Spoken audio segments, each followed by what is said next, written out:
Thank you, Mr. Speaker. I take this opportunity to contribute to this very, very important matter. Mr. Speaker, the selection, nomination, maybe appointment of the Inspector General of Police is one of the major positions that in our country is highly regarded and respected. Mr. Speaker, the feeling I have is that in our republic, even when as a country we have done exceptionally well when it came to performing internationally.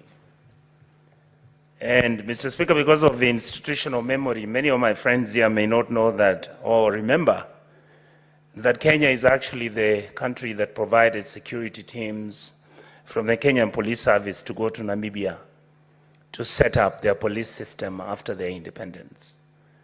Kenya did the same in Zimbabwe. Kenya did the same in Rwanda. And right now, Kenya is in Haiti. Internationally, we've kept a highly respectful kind of engagement, and people have known us as a country that believes in the rule of law and a country that has performed quite reasonably well when it came to our police service. But then, Mr. Speaker, one of the things that I have observed, and I happen to be very lucky because I've been around for quite a while, the police service that we have right now is actually dysfunctional. One of the issues that I would like to raise, and my colleagues and friends here have raised this issue, Mr. Speaker, is that you can't have a police officer who stays in a mud hut with him and his colleagues, even sharing rooms with their wives. We can't have a police service, Mr. Speaker, where a police officer sometimes is transferred unilaterally because he has annoyed some big person somewhere where their rights are violated. We can't have a police service where I keep talking about their salary for obvious reasons, because I would spend most probably a whole day discussing how we have mistreated our police service. And yet, indeed, because of this dysfunctionality, Mr. Speaker, the police service, the Kenyan police service, has failed us miserably. The recent events that you saw happen, my colleagues have talked about unilateral arrests. Mr. Speaker, if you look at it right now, a gentleman called Jimmy Wanjigi was arrested. His house was demolished. And these are issues that I would like to seek in this house and to my brothers. I remember when Cherargei was being arrested some 3 years ago, and he was screaming, saying, oh my God, Mr. Speaker, what is going to happen to me? These people came at 5 o'clock in the morning. Mr. Speaker, at that time when Cherargei was speaking, Senator Cherargei was speaking and crying, I thought he had lost his mind. Mr. Speaker, I would like to encourage Mr. Kanja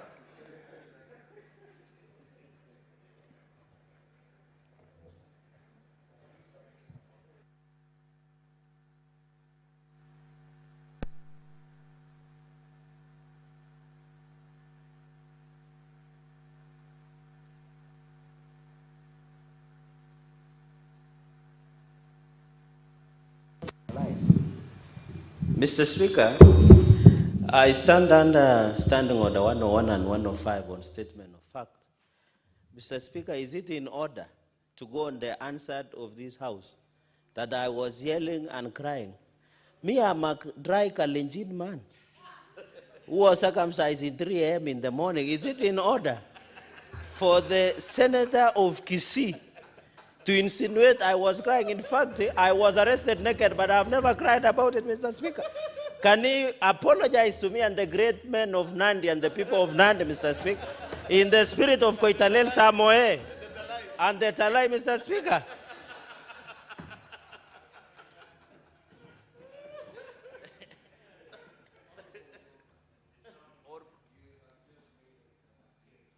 They claim that I was yelling. How can a man yell?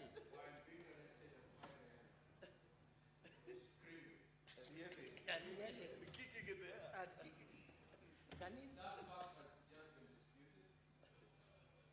apologize and say you made it in jest? Mr. Speaker, I literally saw Honorable Senator Cherargei wailing, asking for his gods to excuse him. And when I asked him what was the problem, he told me he had seen Mr. Matiang'i the night before. It was scary for him, Mr. Speaker. I'm using this argument, Mr. Speaker, to justify. Yes, sir.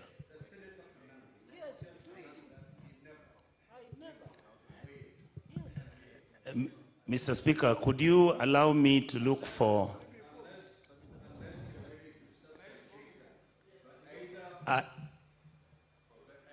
yes. I promise to deliver the video, sir, because I wouldn't wish... Mr. Speaker, Honorable Kongo Mogeni would like... I have not given that permission.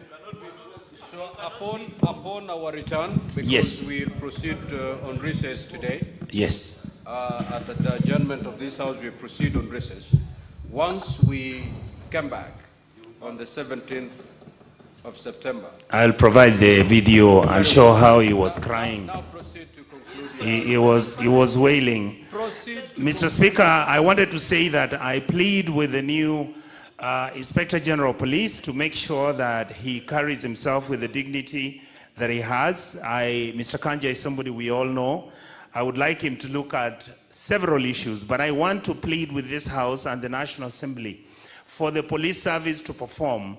They have always said, and I believe them, Mr. Speaker, because we went as a committee and met the team from the police service during the Shakahola hearings. And Mr. Speaker, our forensic labs hardly work. The police vehicles don't have fuel. You find that the police officers don't even have insurance for themselves. You find that most of the issues that are involving the police are treated casually. I would like to plead that we provide them with the necessary funding. It must be seen to be fair, and it must be seen to be a person who's willing to make Kenya a better place than he found it. Other than that, Mr. Speaker, I'd like to say that I honestly do feel that Mr. Kanja will be able to manage this office, and I hope that my colleagues in this House will be open enough for us to make sure that we begin to change our systems which are failing. Our children who are killed, we don't have the data. That has already been mentioned, Mr. Speaker. So I would like to say that some things we need closure, some things we need to be honest with ourselves, because if you don't... Few remarks. Senator Kenyu. Senator Kenyu.